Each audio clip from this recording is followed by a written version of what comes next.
বন্ধুরা আজকে দেখব একটা ব্যাটারির সেল নষ্ট হয়ে গেলে কিভাবে চেক করব বা কিভাবে সেটা বাড়িতেই চেঞ্জ করা সম্ভব। চলুন দেখি ব্যাটারিটা মেপে আগে কত ভোল্টেজ দেখাচ্ছে। এই ব্যাটারিটা টোটালের উপর দেখেন 10.45 ভোল্ট দেখাচ্ছে। তো আমরা প্রত্যেকটা খোপে এখন চেক করব, প্রত্যেকটা খোপগুলো এক একটা খোপে 1.55 এটা ভালো, 2.81 এটাও ভালো, 2.65 এটাও ভালো, এটাও ভালো, এইটা খারাপ, সাইডের খোপটা খারাপ, মানে অনলি 38 ভোল্ট। মিনিমাম একের উপরে ভোল্টেজ হতে হবে। তো আমরা এখন ওই খোপের পানিটা ফেলে দেবো, যেটা অ্যাসিড আছে আগে থেকে, সেই অ্যাসিডটা ফেলে দেবো। ফেলে দেওয়ার পর আমরা চেষ্টা করব সেটাকে রিপেয়ার করার। আপনাদেরকে মানে সামনে সামনে দেখিয়ে ভিডিওটা বানানোর চেষ্টা করছি আমি। এখন এটা আমি ফেলে দিলাম।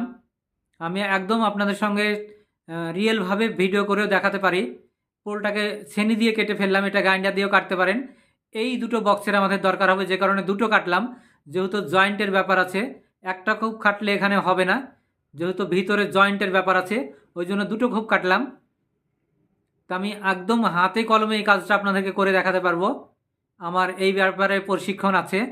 তো আমি এখন এটাকে ছাড়িয়ে ফেললাম। এটা পেস্ট করে লাগানো থাকে, কোনো আঠা ব্যবহার করা হয় না, হিট করে লাগানো থাকে। এটা তুলে ফেললাম। এবার এই প্রথম সেলটার দুটো জয়েন্ট আছে দেখেন ওখানে লক্ষ্য করে, ওই দুটো জয়েন্ট কেটে ফেলা হলো।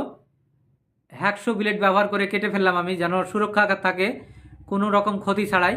এবার আমি খুঁজে বের করার চেষ্টা করব যে এই সেলটার কি সমস্যা ছিল, যার কারণে এই সেলটা চলছিল না।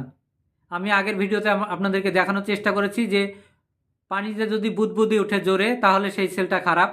আমি সেই চেষ্টা আপনাদেরকে আরও দু একবার দেখাবো।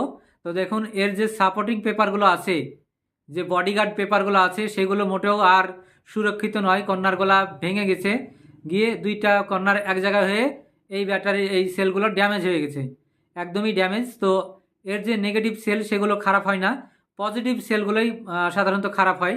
আমি নেগেটিভ সেলগুলোকে ভালো করে পরিষ্কার করে নিলাম। এবার পজিটিভ সেলগুলোকে পরিষ্কার করে তাতে ভালো সেপারেট পেপার লাগানোর চেষ্টা করব। এগুলো দেখেন সব ড্যামেজ, একেবারে কড়া হয়ে গেছে, মানে টেম্পার হয়ে গেছে এক কথায়। আমি চেষ্টা করব এখন আপনাদেরকে ভালো লাগিয়ে সেটা রোগটা সারছে কিনা সেটাও আমি দেখানোর চেষ্টা করব। এইগুলো নতুন, এগুলো লাগানোর চেষ্টা করব। দেখেন আপনারা যে কিভাবে আমি লাগাচ্ছি। প্রথমে এগুলোকে আগে নেগেটিভ পজিটিভ সেলগুলোকে জয়েন করে নেব। এখন এইটার মধ্যে একটা করে, মানে পকেট, এটা এক কথায় একটা করে পজিটিভ সেল এর ভিতরে থাকবে, এক কথায় সেপারেট পেপার।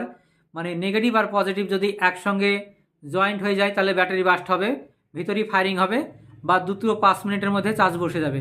যে কারণে ওরা একে অপরের যেন যুক্ত না হতে পারে, পাশাপাশি থাকবে, এইভাবে ভিতরে ভিতরে থাকবে, কিন্তু আপনার সেপারেটিভ পেপারের মাধ্যমে তারা নিজেদের মধ্যে অ্যাকশন করতে পারবে না।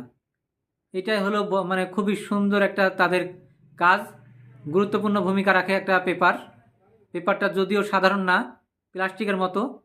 তো আপাতত আমার সেলটা রেডি। এখন আমি এটাকে ভিতরে ঢুকিয়ে দেওয়ার চেষ্টা করব, আপনাদেরকে দেখানোর চেষ্টা করছি। এইটা সব দিক থেকে রেডি। এই সেলটা পুরো ভিতরে দুদিকে দুটো নেট লাগিয়ে নিলাম, কারণ যতটা সম্ভব টাইট করতে হবে, খোপের মধ্যে যেন লুজ না করে, তাহলে ফুলে যাওয়ার চান্স আছে বা সার্ভিসটা কমে যাওয়ার চান্স আছে। যে কারণে দুটো আলাদা প্লাস্টিক দিলাম, ঠেসে ভিতরে লাগিয়ে দিলাম। এবার ওই যে জয়েন্টটা কাটা হলো আড়ি দিয়ে কেটে ফেললাম আমি, ওইটাকে এখন ভালো করে মানে ওয়েল্ডিং করার চেষ্টা করব জয়েন্ট। এইটা কার্বন দিয়ে, আমি আরেকটা ব্যাটারির মাধ্যমে কার্বন দিয়ে করার চেষ্টা করছি। এইটা তাতালি ব্যবহার করেও করতে পারবেন, বা গ্যাস ওভেন ব্যবহার করেও করতে পারবেন, বা ছোট গ্যাস যেগুলো সেগুলো ব্যবহার করেও করতে পারবেন। কিন্তু খেয়াল রাখবেন যেন লুজ না মারে, যদি ঠিকঠাক না হয় তাহলে লুজ মারবে। এবার আমি উপরে ঢাকনাটা লাগিয়ে দিব ভালো করে, যেন সাইডে না করে। এবার পোলের মাথাটা একটু গলিয়ে নেব, কারণ বেরিয়ে যাওয়ার চান্স আছে। তার পরবর্তীকালে পোলটা তৈরি করব। আগে এটা লাগিয়ে নিয়ে তারপরে ঢাকনাটাকে সুন্দরভাবে টাইট করে নিই। কার্বনের ব্যবহারটা আমি অবশ্যই আপনাদেরকে দেখাবো। এইটা একটু মানে রাঙের লিকুইড ব্যবহার করলাম, এক কথায় রজন বলা হয় এটাকে, দিয়ে ঘষে নিলাম, কারণ পিতপিতে হয়ে গেলে সঙ্গে সঙ্গে পিতপিতে হয়ে যায়। পরবর্তীকালে আবার যদি এই রাংটার উপর ব্যবহার করি জোড়া লাগতে চায় না, যে কারণে একটু ঘষে নিয়ে খাড়া একটা পুল তৈরি করলাম। যেহেতু এটা ইনভার্টারের ব্যাটারি, যদি ই রিক্সার ব্যাটারি হতো তাহলে অন্যরকম পুল বানাতাম। এটার সঙ্গে সঙ্গে বের করে ফেললে ঠান্ডা ঠান্ডা বেরিয়ে যায়। এবার মানে ওই যেন অ্যাসিড লিক না করে, যেহেতু আমরা সাইডগুলো ছাড়িয়েছিলাম, কোম্পানি থেকে ওটাকে পাঞ্চিং করে লাগানো থাকে যেন দুটো প্লাস্টিক গরম হয়ে চিপটে যায়, কিন্তু সেটা আমাদের দ্বারাই সম্ভব না, যেহেতু আমরা হাতে তৈরি করছি। তাই আমরা প্লাস্টিক গলিয়ে ওই জয়েন্টটাকে পূর্ণ করে দিলাম যেন এসে একবারে কোনো রকমই অ্যাসিড বেরিয়ে যেতে না পারে, যে কারণে ওটা পূর্ণ করে বন্ধ করে দিলাম। চারিদিক প্রায় বন্ধর মুখে। এখন আমরা এইটাকে একটু চার্জে বসানোর ব্যবস্থা করব। তার আগে একটু 1250, অবশ্যই 1220 থেকে 1250 অ্যাসিড ঢালতে হবে, যেটা মার্কেটে কিনতে পাওয়া যায় বা আপনি তৈরি করতে পারেন। তারপরে এটা খুব নিম্ন অ্যাম্পিয়ারে, অর্থাৎ 5 অ্যাম্পিয়ারেরও নিচে চার্জ দিতে হবে অন্তত 8 থেকে 10 ঘন্টা, খুবই নিম্ন অ্যাম্পিয়ারে, নয়তো হাই হয়ে যাওয়ার চান্স আছে বা চার্জ উঠে যাবে, অ্যাম্পিয়ার উঠবে না। ব্যাটারি আমার প্রায় রেডি। আমি একটু ফায়ারিং করে আপনাদেরকে দেখানোর চেষ্টা করছি, বা কার্বন হিট হচ্ছে কিনা সেটা দেখানোর চেষ্টা করছি। আপনারা লক্ষ্য করেন, আগে মিটারে মেপে দেখাচ্ছি ভোল্টেজটা বর্তমান কত।